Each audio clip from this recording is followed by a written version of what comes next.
Satan! Satan!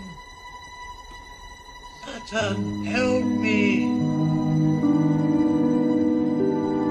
Help me, Satan! Please, help!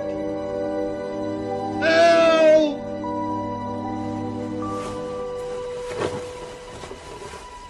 Help me, Satan! Satan! Help! Don't let them take me, Satan! Help me, Satan! Satan! Don't let them take me, Satan! Help me! Help me, Satan! Satan, help! Please, help! Help!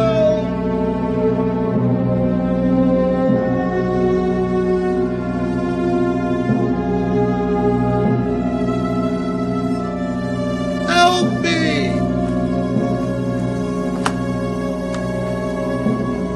Help me, Satan! Satan! Satan! Satan! Help! Help me!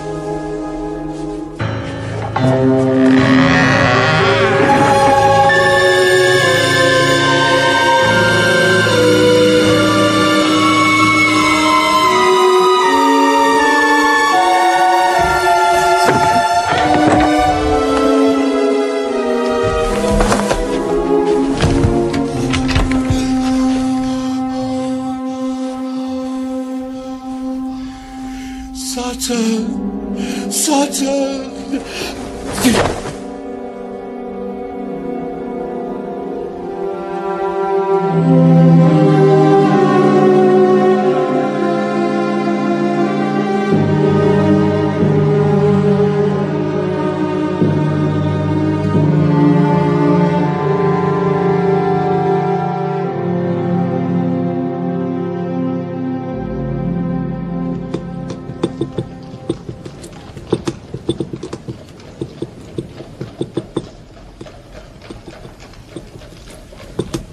You mustn't take it so badly, Holmes.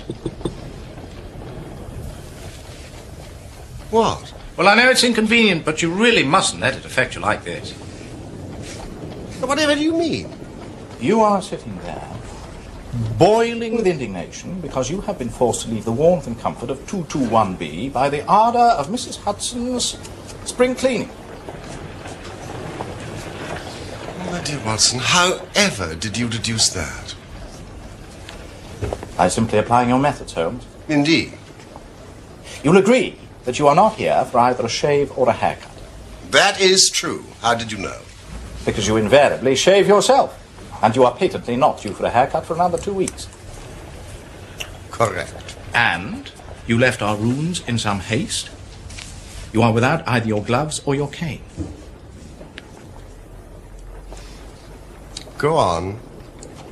Well, I know that Mrs. Hudson has been trying to complete her spring cleaning all day.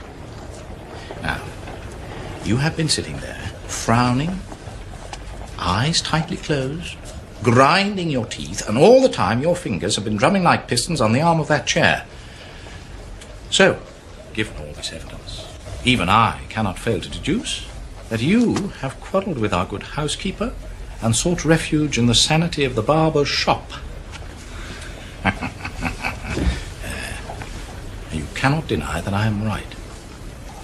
Ah, Watson, you could not be further from the truth. I am here to get our good barber's advice as to this specimen of hair found at the scene of the bloody misadventure last Tuesday in Deptford. Oh, come along, Holmes. You're worried about something. What you perceived as agitation was indeed the most intense and tranquil enjoyment. My eyes were closed because I was trying to recall as vividly as I could the concert that we attended last night. You were grinding your teeth. That is because I made a slight error in my recollection of Joachim's fingering in his cadenza. In the third movement of the Beethoven Violin Concerto.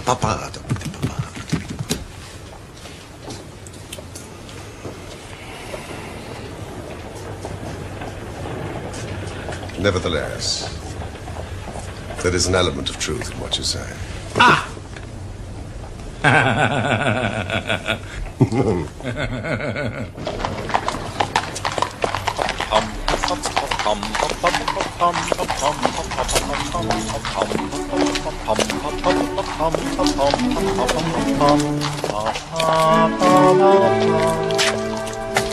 A doctor's. A general practitioner's, I perceive. Not been long in practice or had much to do. Come to consult us, I fancy.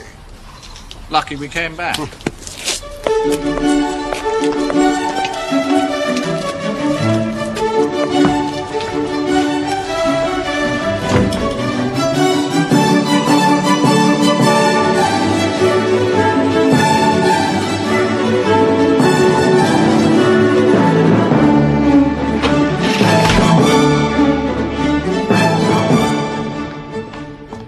Mr. Holmes. Thank you, Mrs. Hudson. Doctor.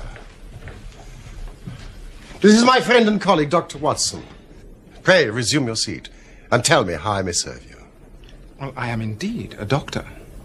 My name is Percy Trevelyan. I live at number 403 Brook Street. Aren't you the author of a monograph upon obscure nervous lesions? Yes, but I so seldom hear of the work, I thought it quite dead. By no means. My publishers give me a most discouraging account of its sales. You are yourself a medical man? Retired army surgeon. My hobby has always been the study of nervous disease. I should, of course, like to make it an absolute speciality. But a man must take what he can get first. However, this is beside the question. And I do appreciate, Mr. Holmes, how very valuable your time is. The fact is that a singular train of events has occurred recently at my house in Brook Street, and tonight they came to such a head that I felt it was impossible to wait another hour before asking for your advice and your assistance. You are very welcome to both. Let me have a detailed account of the circumstances which have disturbed you. Well, one or two of them are so trivial that I am almost ashamed to mention them. But the matter is so inexplicable, and the recent turn it has taken so elaborate, that I shall lay it all before you, and you shall judge what is essential and what is not. I am a London University man, and I am not unduly singing my praises when I say I was a very promising student. And it was thought a distinguished career lay before me. However, there was one great stumbling block. Money? Indeed, Doctor. Money. I needed capital not only to practice, but also to get out of the squalid rooms I was forced to rent. I could not expect my patients to trust me if I could not afford the proper equipment. Yes, I've seen it happen to too many of us. I myself was obliged to go into the army in order to follow my career. Indeed. I had thought of abandoning my own career, except for one sudden and unexpected incident. Exactly what kind of incident?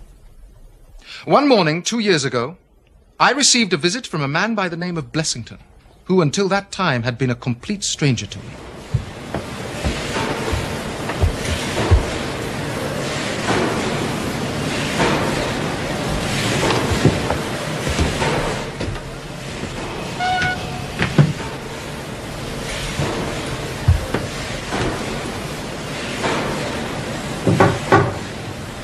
Come in.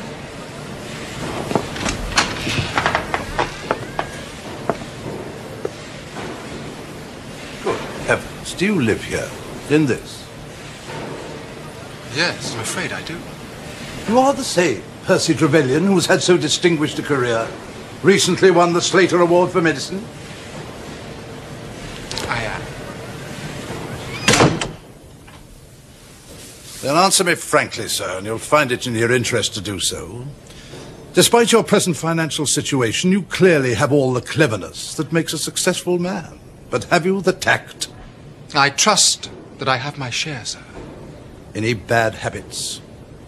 Not drawn toward drink? Now, really, sir. Quite right. Quite right.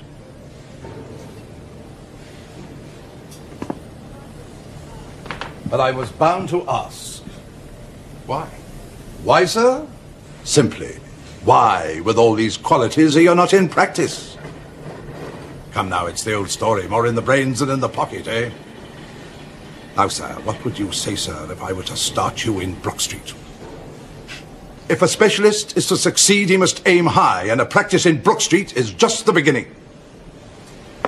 Capital, keep yourself in style, to hire a respectable carriage and horse, a surgery that's worthy of you, waiting room, servants, and the best equipment that money can buy. That is what you will have, sir.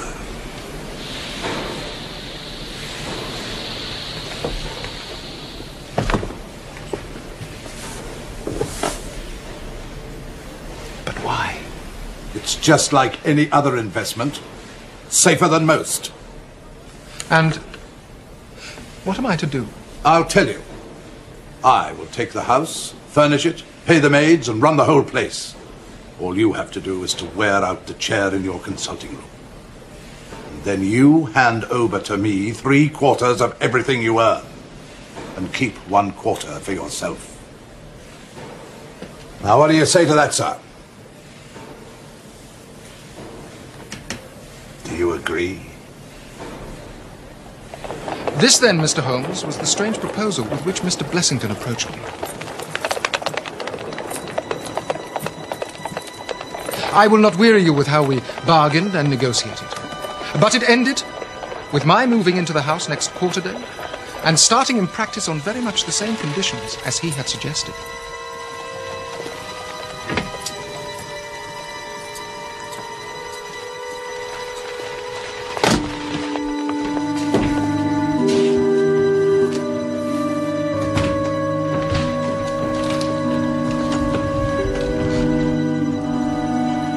Waiting room for your patients?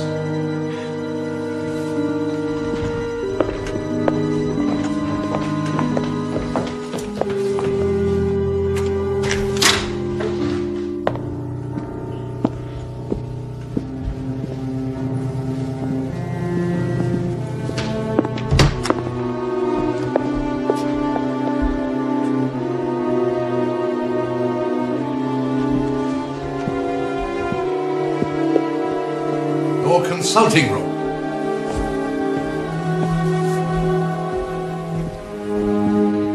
I can't believe it, Mr. Blessington. Nor can I thank you enough.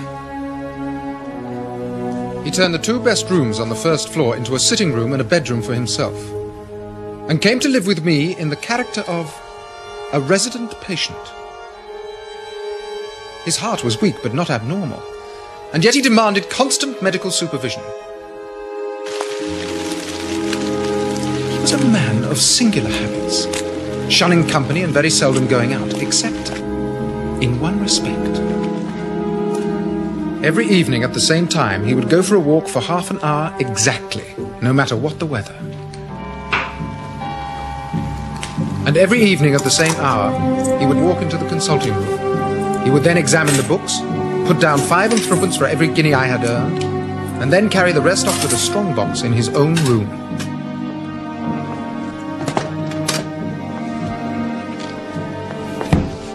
I may say with confidence, Mr. Holmes, that he never had occasion to regret his speculation. From the first, it was a success. And during the last 2 years, I have made him a rich man. So much, Mr. Holmes, for my past history and my relations with the resident patient, Mr. Blessington. It only remains for me now to tell you what has occurred to bring me here tonight. Some weeks ago, Mr. Blessington came down to me in, as it seemed to me, a considerable state of agitation. Dr. Trevelyan! Dr. Trevelyan! Dr. Trevelyan! Dr. Trevelyan! Dr. Trevelyan! Dr. Trevelyan, sir! Mr. Blessington, calm yourself, sir. Calm myself! Calm myself! But, my dear sir, have you not heard of the burglary? Burglary? Where? No, not here, sir, not here! But it could have been. It could have been.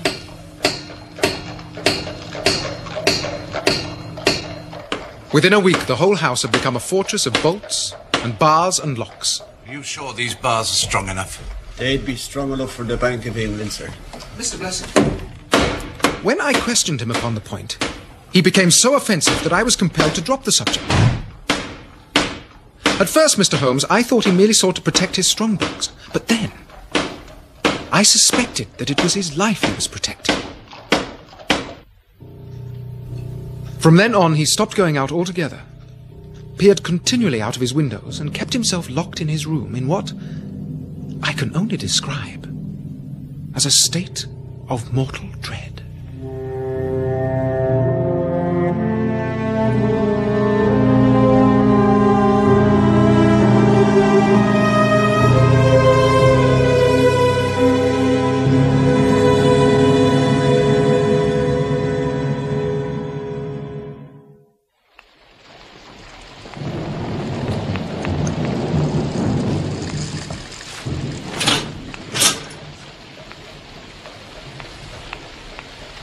Dr. Trevelyan, before you continue, you say you found this man, Blessington, prostrate on his bed, clutching a newspaper. And more precisely, the remains of a newspaper, for he had torn it to shreds. Torn to shreds. Do you recall the contents of this newspaper at all? No, I'm afraid not, even if I'd known what I was looking for. When was this? It was some weeks ago, the beginning of May, I think. Gradually, as time passed, his fears appeared to die away, and he renewed his former habits. Good evening, Dr. Trevelyan. Wonderful evening outside.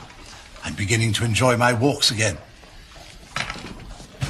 And then, suddenly, a fresh event reduced him to the pitiable state of prostration in which he now lies.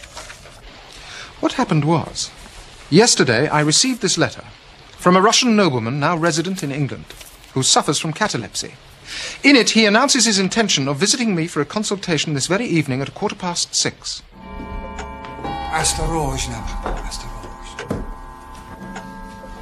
Because the chief difficulty in the study of catalepsy is the rareness of the disease, you may believe that at the appointed hour, I was eager to receive the patient.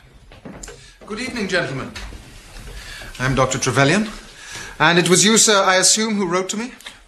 My father speaks very little English, doctor, so I trust you will excuse my coming in with him, as his health is a matter of the most overwhelming importance to me. Yes, I respect that, sir. Fenton. Perhaps, sir, you would like to join us for the consultation? Niet, not for the world. It is more painful to me than I can express. If I were to see my father in one of those dreadful seizures, I am convinced I would never survive it. My own nervous system is an exceptionally sensitive one. Mm-hmm. With your permission, I will remain in your waiting room while you go into my father's case. Yes, of course. Thank you, doctor.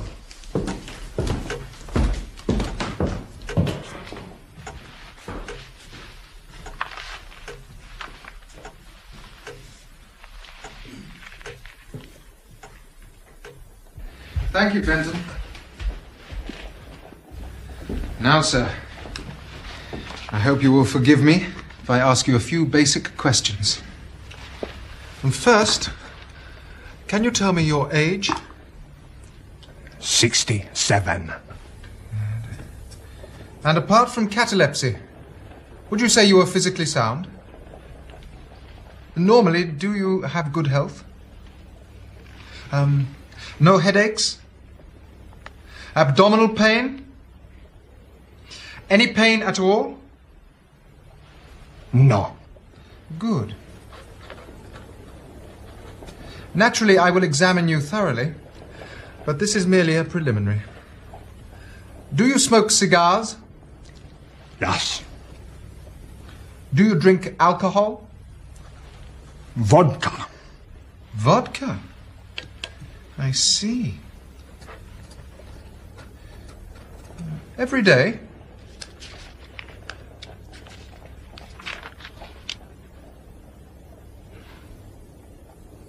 My God. I didn't expect it.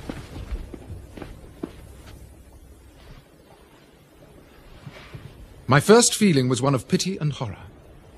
My second I fear, was rather one of professional satisfaction. There was nothing markedly abnormal in his condition which had harmonized with my former experiences. I had obtained good results in such cases by the inhalation of nitrite of amyl, and the present seemed an admirable opportunity of testing its virtues. Now, sir, I believe you can hear me. I shall be back directly, rest assured.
Fenton, immediately!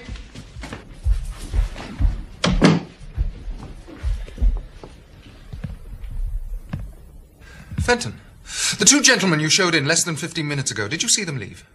Leave? No, sir. Are you sure? I'm positive, sir.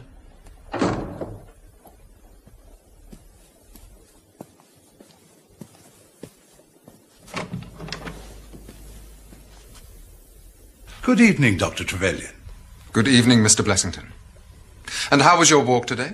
A little rain, but very amiable, my good sir. Very amiable. Did you hear them leave? No, sir. I was nowhere near the hall. Well, you should have been. That is your duty. Now, I know you are new here, but you should know by now. Doctor! Doctor! Doctor! Doctor! Someone has been in my room! No one has been in your room, sir. It's a lie! You're lying to me! I assure you I am not. Fenton, have you been in Mr. Blessington's room? Of course I haven't. There you are, you see? Then come up and see for yourself!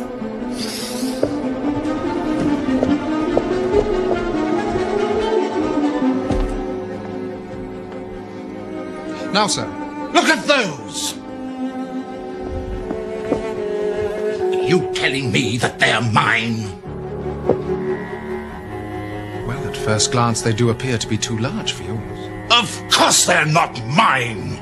I always remove my galoshes at the front door! Has anything been stolen? No, but that's not the point! Nothing has been stolen. My privacy has been invaded by a stranger. Is that not enough?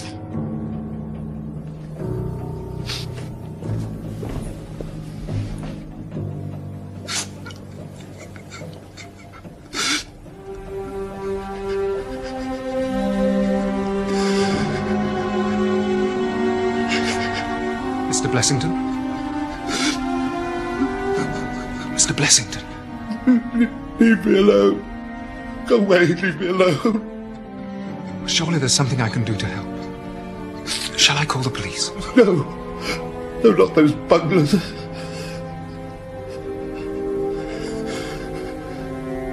There's only one person who can help me now.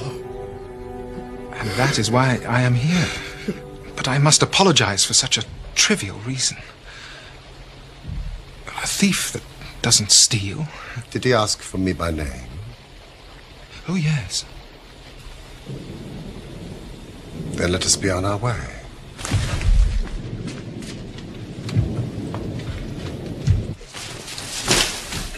Thank you.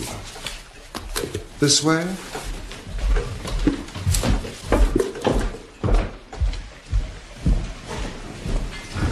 Stay where you are! I have a pistol! And I give you my word I will shoot if you come any nearer! Mr. Blessington, this is outrageous, sir! Do you not recognize me?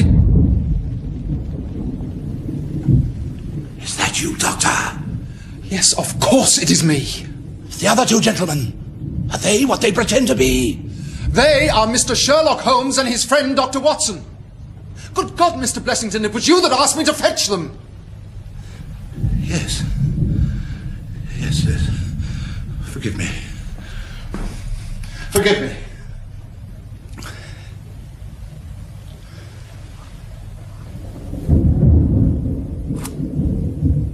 Gentlemen, do come up. I'm sorry if my precautions have annoyed you. Good evening, Mr. Holmes. I'm sure I'm very much obliged to you for coming round. No one has ever needed your advice more than I. No one. I expect Dr. Trevelyan has told you of this unwarrantable intrusion into my rooms. Why, so, Mr. Blessington, who are these two men?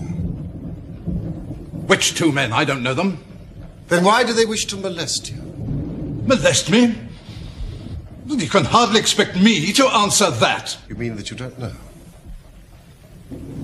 Come in here, please. Just have the kindness to step in here.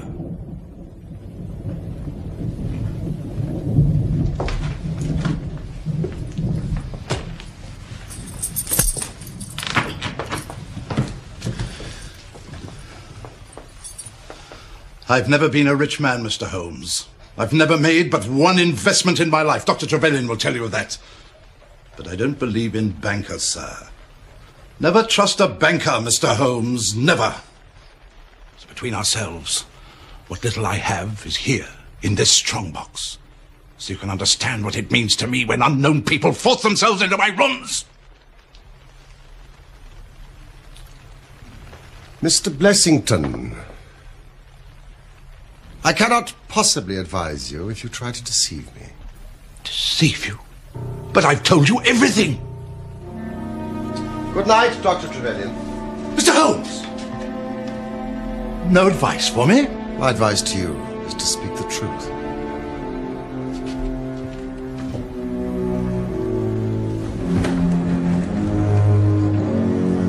Holmes?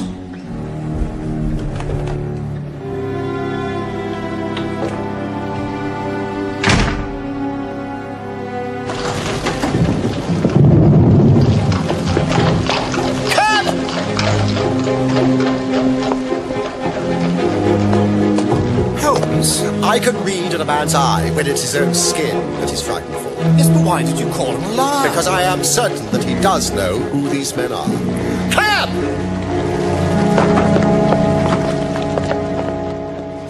The young Russian penetrated to Blessington's rooms while his confederate kept the doctor from interfering. And, of course, catalepsy is a very easy complaint to imitate. Yes, I know. I've done it myself. Holmes? Yes. Might there be one alternative? Grotesquely improbable, no doubt, but still just conceivable. Might the whole story of the cataleptic Russian and his son be a concoction of Dr. Trevelyan's, who, for his own purposes, has been in Blessington's room? But did you see the footprints on the stair carpet? They were square-toed. Quite unlike Blessington's, which are round, and 1 1/3 inches longer than Dr. Trevelyan's. I think we can sleep on this, Watson. But I should be surprised if we do not hear from Brook Street in the morning. Good night. Night, old fellow.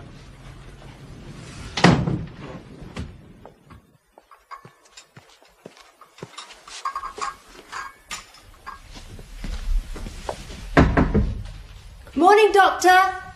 Your tea's here. Thank you, Nora.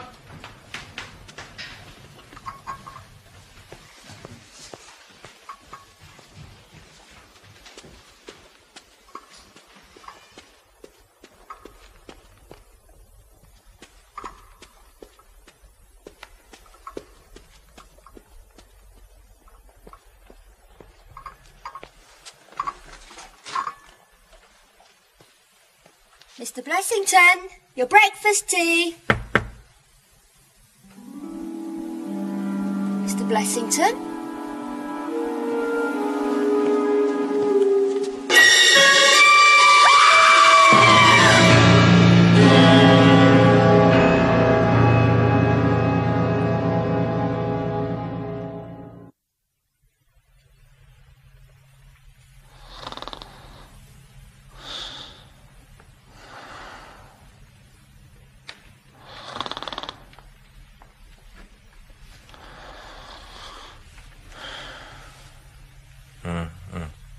Watson. Get dressed quickly. There's a cab waiting for us. Why? What's the matter? The Brook Street business. Any fresh news? For God's sake, come at once, P. Trevelyan. Oh, Mr. Holmes, I'm so glad you could come. What has happened? Mr. Blessington has committed suicide. Suicide? Yes. He hanged himself during the night.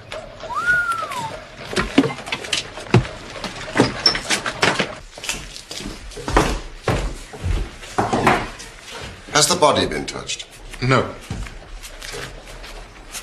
Where is the page? Nowhere to be found.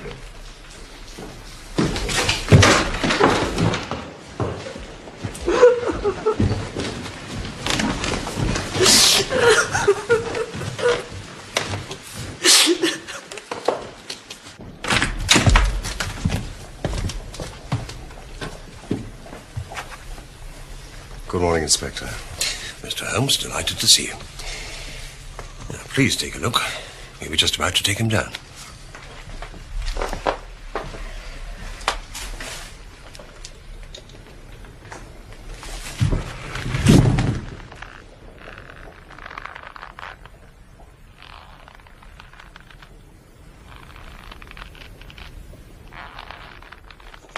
Right, Inspector. Stretcher!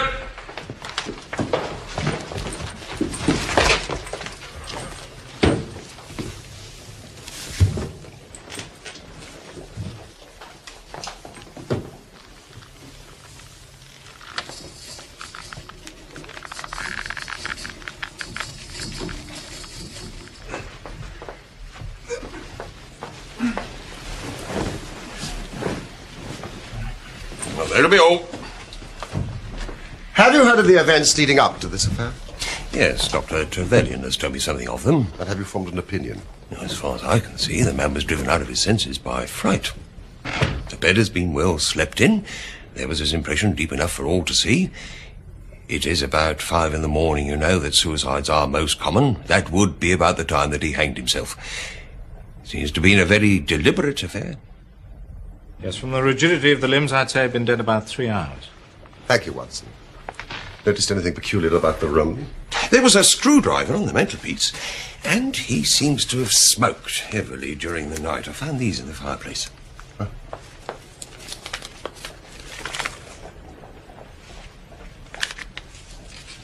Have you his cigar holder? No, I haven't seen one. His cigar case, then? Yes, it was in his coat pocket.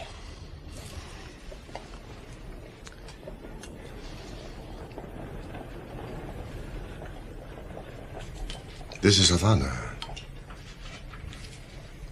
And these others are the cigars of the peculiar sort which are imported by the Dutch from their East Indian colonies. They're usually wrapped in straw, you know, and are thinner for their length than any other brand. I don't suppose you've read my monograph on cigars and cigar ash. Well, I am... No, of course not. Thank you. These have been smoked with a holder, and these without. These have been cut by a not very sharp knife, and these have had their ends bitten off by a set of very excellent teeth. There were 3 men here last night. Good heavens. But nothing was stolen, so what were they doing here? That is what we have to find out. How did they get in? The same way we did, through the front door. But the door was barred in the morning. Then it was barred after they left. Well, how do you know that? I saw their traces. If you will just give me a few moments, Inspector, I may be able to give you some further information.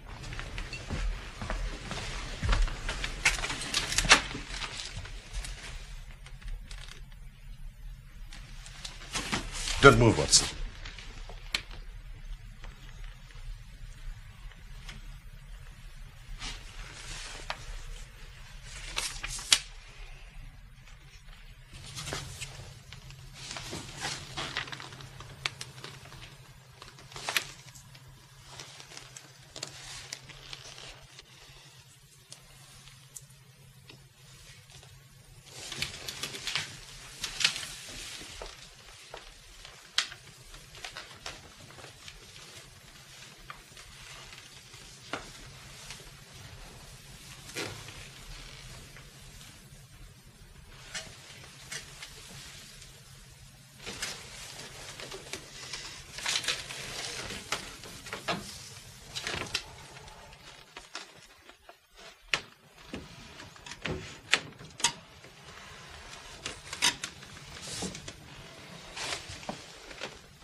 The actual facts are very simple.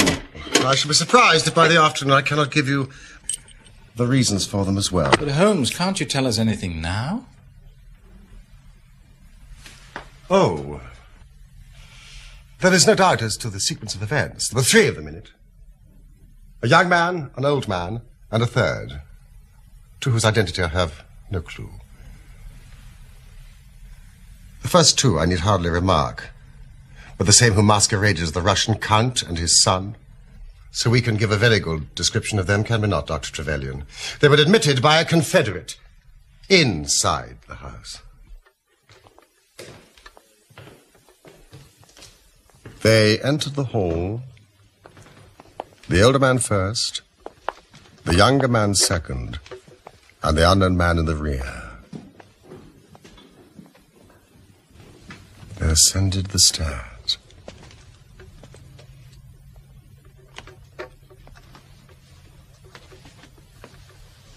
With the help of a wire, they forced the key.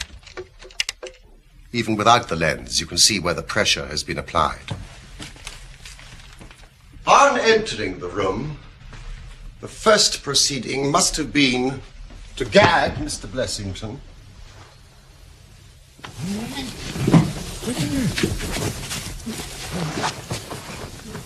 Having secured Blessington, it is evident to me that a consultation of some sort was held, probably in the nature of a judicial proceeding.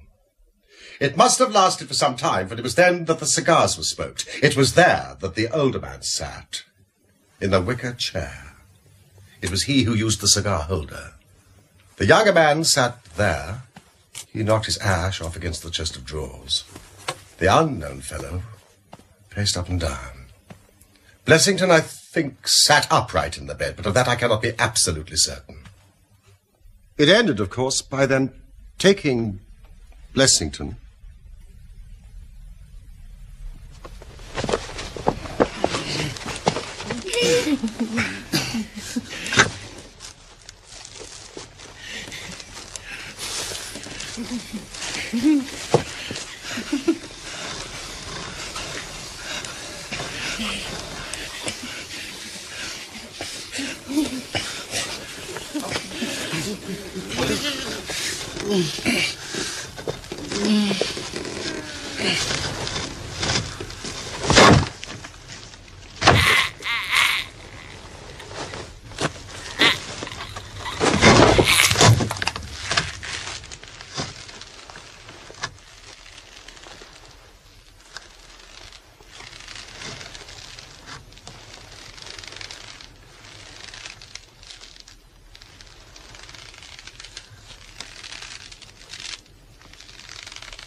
Now, this matter was so prearranged that it is my belief that they brought with them some sort of block or pulley to serve as a gallows.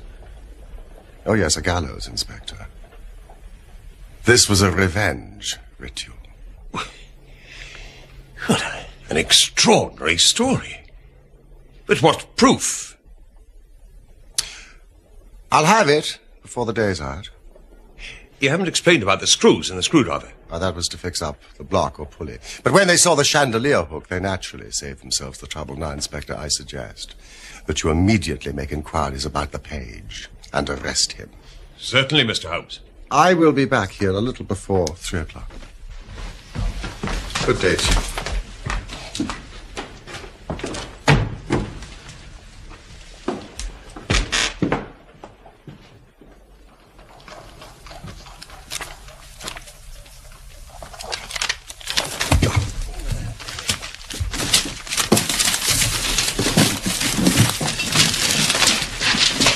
I dare say Mrs. Hudson will be a little put out when she sees all this.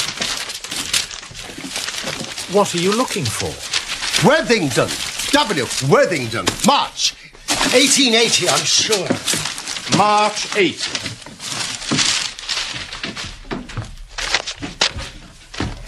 '80. January. February. March. good. Watson. Blessington. Or Sutton, as he was known then. Mrs. Hudson. Your little boat is coming along beautifully, Doctor. Oh, thank you, Mrs. Hudson. I must run.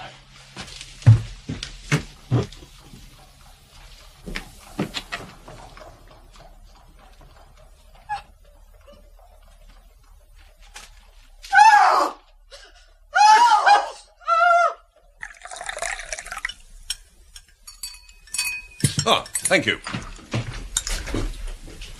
Dr. Trevelyan, any news, Inspector? Yes, sir, we've got the Page, drinking his earnings 2 streets away. And I've got the men. You've got them? Or at least I've got that identity. The Worthington bank gang? Precisely. Well, then Blessington must have been Sutton. Exactly. Well, that makes it clear as crystal. Not to me, I'm afraid. Dr. Watson, would you... You may have heard of the great Worthington Bank affair. There were 5 men in it. The 3 who were in this room, a 4th named Cartwright, and Blessington.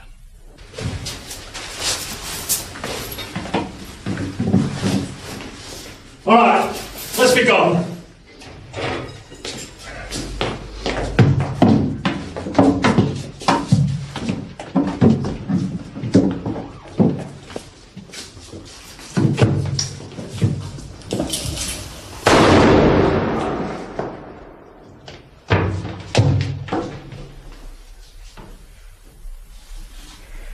It's a hanging job now.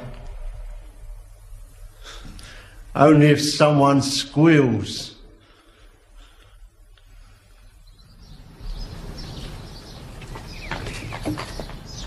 That's him.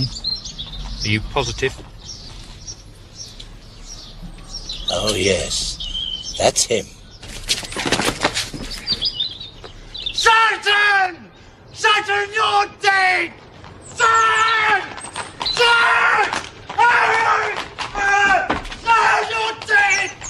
Sutton! Don't worry, Mr. Sutton. It's a hanging job now. Sutton! You here? Sutton, or Blessington, who was the worst of the gang, turned informer. On his evidence, Cartwright was hanged, and the other 3 got 15 years apiece. Biddle, Haywood and Moffat were released from prison just a few weeks ago, which was several years before their full term. It was news of their release which caused Blessington to panic and have this house secured. So it was not the fear of burglary that had frightened him? No. That was a mere blind. And so setting me up in practice was an elaborate charade to protect himself.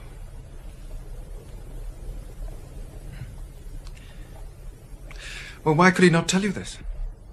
He was trying to hide his own identity from everybody for as long as he could. His secret was shameful, and he couldn't bring himself to divulge it. However, wretch as he was, he was still living under the shield of British law. And I have no doubt, Inspector, that we shall see that though that shield may fail to guard, the sword of justice is still there to avenge. In spite of the efforts of Sherlock Holmes, the 3 murderers of Blessington eluded the police and fled the country aboard a ship bound for Portugal.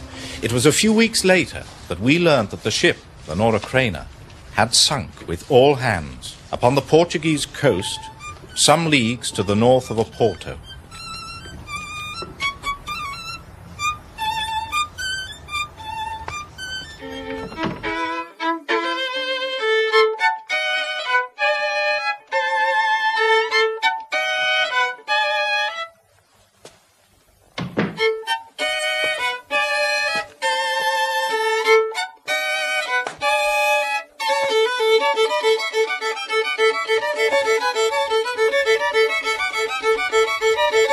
Holmes!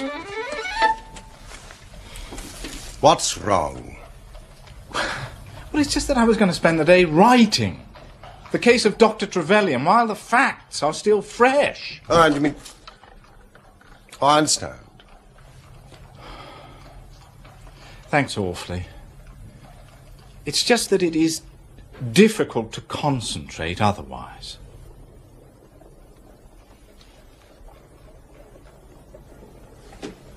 What will you entitle this particular account?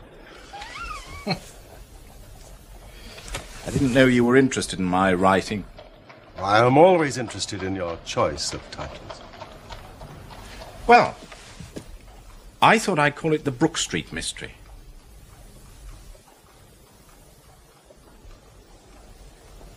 No? Well, I myself would prefer The Resident Patient. But please do not let me influence you. The Brook Street Mystery. No doubt would suffice.